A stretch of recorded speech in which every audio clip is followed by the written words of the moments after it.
भगवान कृष्ण मुरली बजाते हैं और कोई ऐसा अवतार ही नहीं है भगवान का जिसमें मुरली है। भगवान के सारे अवतारों में कुछ ना कुछ वेपन्स हैं। कोदंड राम के हाथ में धनुष बाण है, विष्णु खड़ग है, उनके हाथ में गदा है, और जितने भी बाकी अवतार हैं, परशुराम जी पार्श्व है, एक्स है, सब में कुछ ना कुछ वेपन है। बलराम जी के पास प्लो है, हल है। कृष्ण के पास कोई वेपन नहीं है, मुरली है एक। और भगवान, शायद कृष्ण भगवान की पहचान मुरली से ही होती है। कई लोग तो पेंटिंग में केवल मुरली बनाते हैं, उससे पता लगता है हाँ कृष्ण है। सो मुरली इतनी इंपॉर्टेंट क्यों है कृष्ण लीला में, और कृष्ण के साथ मुरली का इतना ज़्यादा संबंध क्यों है? हम कृष्ण भगवान की पहचान मुरली से क्यों करते हैं? इसके पीछे बहुत बड़े रहस्य हैं। पहला रहस्य ये है कि मुरली, कुछ विद्वान और कुछ शास्त्र कहते हैं मुरली शिव जी का अवतार है, महादेव का अवतार है मुरली।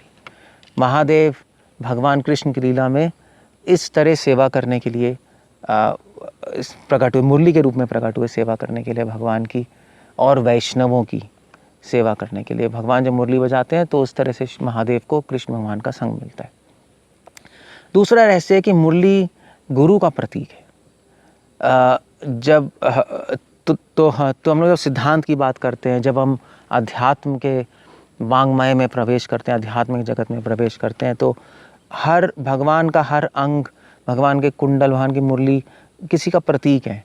मुरली गुरु का प्रतीक है। मुरली से ही भगवान अपने भक्तों को प्रेम का संदेश देते हैं। मुरली से ही भगवान अपने भक्तों के हृदय में भक्ति का उत्साह बढ़ाते हैं, भक्ति का प्रवर्तन करते हैं। मुरली बजाते हैं, सारी गाय भाग के आती हैं भगवान के पास। मुरली सुन के ही वहाँ पे वृंदावन में भक्त जीवित रहते हैं। जब भगवान जंगल चले आते हैं तो भक्तों को विरह होता है, भगवान जंगल से मुरली बजाते हैं, उनको शांति मिलती है। मुरली गुरु का प्रतीक है। जिस प्रकार भगवान गुरु के द्वारा जीवात्मा को संदेश देते हैं, उसी प्रकार भगवान मुरली के द्वारा व्रजवासियों को संदेश देते हैं और उनकी भक्ति का वर्धन करते हैं। दूसरा, मुरली गुरु का प्रतीक इसलिए भी है, तीसरा कारण ये है, मुरली ही थी जिससे भगवान ने ब्रह्मा जी को सृष्टि के आदि में ज्ञान दिया। भागवतम के दूसरे स्कंद में हम पढ़ते हैं, जब सृष्टि हुई तो ब्रह्मा जी ने बहुत घोर तपस्या की, और ब्रह्मा जी ने घोर तपस्या करके भगवान पे ध्यान लगाया। भगवान प्रकट हुए और भगवान ने मुरली बजाई, और उस मुरली की ध्वनि से ही भगवान ने तेने ब्रह्मा हृदय आदि कवे, ब्रह्मा जी के हृदय में गायत्री मंत्र की प्रेरणा दी, और ब्रह्मा जी को चतुश्लोकी भागवतम की प्रेरणा दी। वो मुरली ही थी। इसलिए मुरली के द्वारा भगवान ने ब्रह्मा जी को प्रेरणा दी सृष्टि करने की। इसलिए भी मुरली बहुत इम्पॉर्टेंट है अध्यात्म के दृष्टि से। चौथा कारण मुरली इसलिए इम्पॉर्टेंट है क्योंकि हम कहते हैं वेणु माधुरी। मुरली जो है, मुरली एक तरीका है, भगवान अपना प्रेम प्रकट करने के लिए मुरली का सहारा लेते हैं।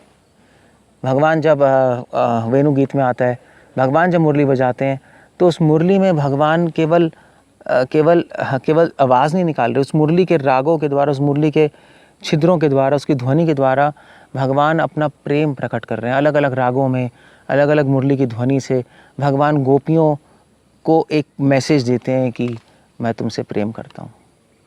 भगवान ब्रजवासी यशोदामानंद बाबा को अपना प्रेम प्रकट कर लें। चैतन्य चरितमृत में आता है कि भगवान अपने अधरामृत की मधुरता मुरली में डालते हैं, और मुरली से वो जो मधुरता है भगवान के अधरामृत की मधुरता, मतलब भगवान के स्माइल की मधुरता। भगवान की स्माइल क्या है? भगवान की स्माइल है भगवान के हार्ट के इमोशंस, भगवान के हृदय में जो भक्तों के लिए भावनाएं, वो जो भावना है भगवान कृष्ण के हृदय में, वो भगवान के मुख में आती है स्माइल, हास्य के रूप में, स्माइल के रूप में, वहाँ से मुरली में जाती है। मुरली से वो भावनाएं ध्वनि में बदलती हैं, रागों में बदलती हैं, और फिर व्रजवासियों के पास जाती हैं। और इस तरह से, इसलिए सारे आचार्य कहते हैं मुरली भगवान का प्रेम प्रकट करने का एक सबसे बड़ा माध्यम बनता है। इसलिए सबसे बड़ी सेविका या सेवक मुरली को ही माना जाता है। गोवर्धन जी और मुरली, इन दोनों को भगवान के सबसे बड़ा सेवक माना जाता है। इनफैक्ट गोवर्धन जी से तो गोपियाँ इतनी ज़्यादा द्वेष नहीं करती, क्योंकि गोवर्धन जी पे तो भगवान खेलते हैं, घर चले जाते हैं, गाय चराते हैं। मुरली से द्वेष करती है, क्योंकि मुरली सदैव भगवान के या तो पास रहती है या मुख पे रहती है। गोपियाँ कहती है हमारा भी इतना सौभाग्य नहीं है कि कि हम कृष्ण के हमेशा साथ रहें, उनसे अलग होना पड़ता है, और उनके मुख, उनका अधरामृत तो हमें नसीब ही नहीं होता जो मुरली ने चुरा लिया। मुरली इसलिए भी इम्पॉर्टेंट है, पांचवा कारण, रूपा गोस्वामी ने पद्यावली में, पहला दूसरा श्लोक है पद्यावली का, रूपा गोस्वामी के किताब का। रूपा गोस्वामी लिख रहे हैं कि मुरली बहुत रहस्यमयी है। क्यों? क्योंकि मुरली की आवाज़ से, मुरली की ध्वनि से चल अचल हो जाता है, अचल चल बन जाता है।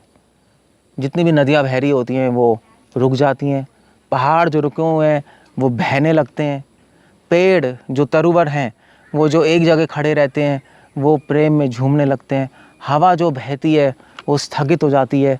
इस तरह से सबका धर्म परिवर्तन हो जाता है। मुरली सबका धर्म उल्टा कर देती है, आग ठंडी हो जाती है, बर्फ़ गर्म हो जाती है।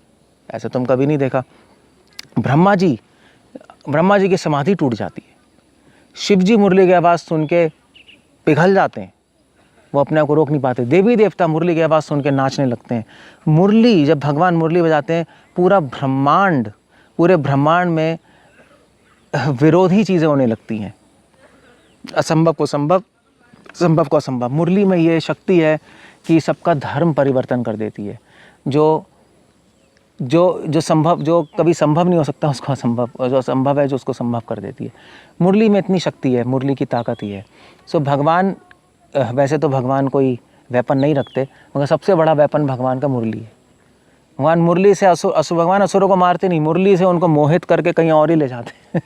जैसे बैक पाइपर था, वो बच्चों को चुराता था, अपने बैक पाइपर बजा बजा के बच्चों को चुरा के ले जाता था। भगवान की मुरली ऐसी है।